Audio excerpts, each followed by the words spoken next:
Let's see if I can do justice on video here. Show you what I use to get a nasty, just dated, scratched up stainless steel sink. It looks like crap. You know, everything looks like crap. It's really builder grade, low end type stuff. It's got a little paint down in here, but you see how scratched up the bottom is, generally speaking. It's full of paint too, but you know, it's all just full of these big scratches. This is looking nice and shiny already, so this is what prompted me to do a quick video on this one. These are rental properties and we're going to be selling this one. Well, you know, I hate selling a kitchen to somebody with just this scratched up sink, right? So I want to clean that look up a little bit. And I've tried these Brillo pads, I think they're called. Yeah, there you go, Brillo. Tried a drywall sanding block. And I was like, well, I've got this wet sandpaper. This is 600 grit hook and loop, actually, for a buffing wheel. And I could actually put that on there and probably do on my buffing wheel and rock this thing out. I might even do that down in the bottom here. I'm not sure. It's probably going to create swirl marks. What I like to do is try to stay with what I believe might be termed the grain of the stainless steel. So left to right, you see this. I started doing this one, but I have not yet touched this side over here. So let me hit this real quick, and yeah, let me hit this middle section. It's all like oxidized and kind of tinned looking and crappy. I didn't plan on making a video, so it's gonna have to be shaky camera time. But so basically I just take this 600 grit and I put it on probably not a wood block, but a sanding sponge works really well for this actually. And excuse me, getting over the COVID. You do a little bit of quick elbow grease on there, it really starts cleaning it up pretty quick actually. So now I can get it down in these, and I'm going to try to force a grain the same direction all the way across here, getting this nook. This I probably will turn this way and sand this way against the grain, I guess. Take a look at that here.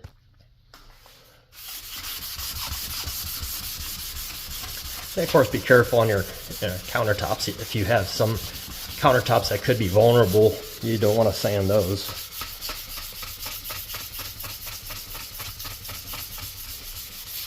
You can put a little bit of elbow grease into it, but it doesn't take that much. It just takes you a little bit longer.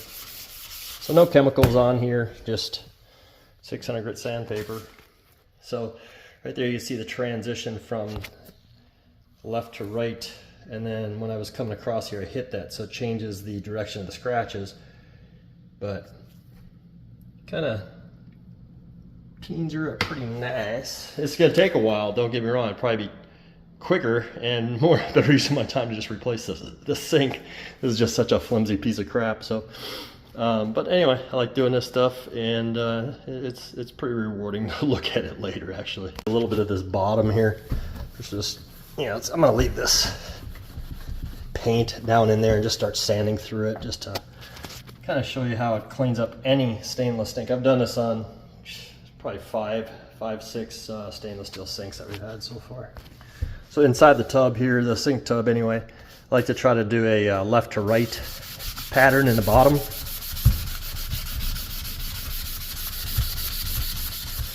Not as, you know, on the sidewall, I'm going to hit it left to right. So I'm going to kind of, basically I'm just going to go around like this. I should have said that. So I'm going to do this all the way around, but on the actual bottom, right where it meets the curvature, that's kind of where I want to stop my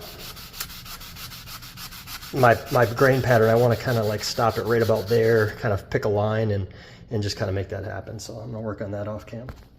All right, so here's something that I'm finding that's working pretty well. Remember how we took this grain and we actually sanded this way at first?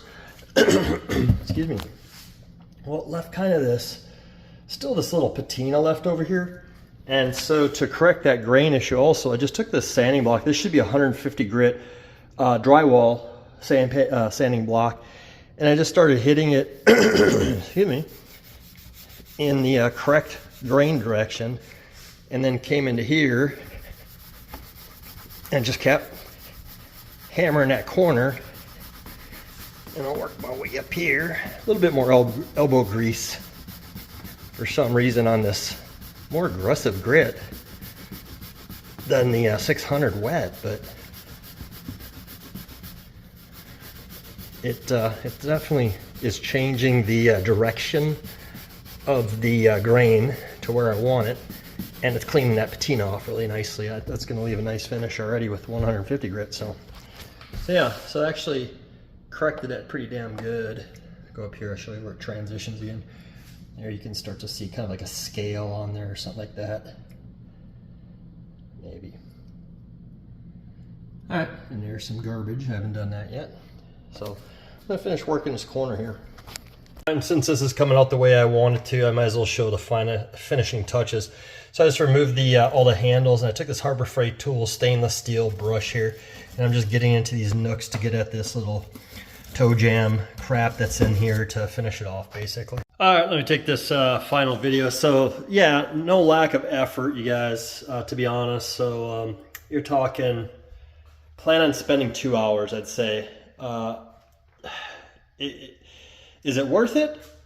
It depends, man. Depends on what your goals are. If you don't want to put in a new sink, if you're trying to shine it up for sale, if you just can't stand a dirty looking sink that some disgusting ex-tenant of yours left behind, well, there you go. That's what a sink should be left like for a landlord, in my opinion. Okay, that's a little overstated, but that's how I leave my sinks when I vacate anything, if I ever have to rent something for some reason. So I did have to remove the faucet set and all that, at least loosen it up so I could get at those fine edges underneath there. But this thing was pretty loose, so I wanted to secure it better anyway, and there's some other issues. I did also take out there's these little set screws right here, and so I did have to use an Allen wrench to take those out, pull those off to get at that base, get it nice and shiny. This is all still just kind of mocked up right now. I gotta re-secure everything. And then I did pull the reverse osmosis out because there is no actual system in there. I don't know if that was in there when we bought this or not, but anyway, I'm gonna get a hole plug for that. Yeah, so we're done. Time to move on here to something else.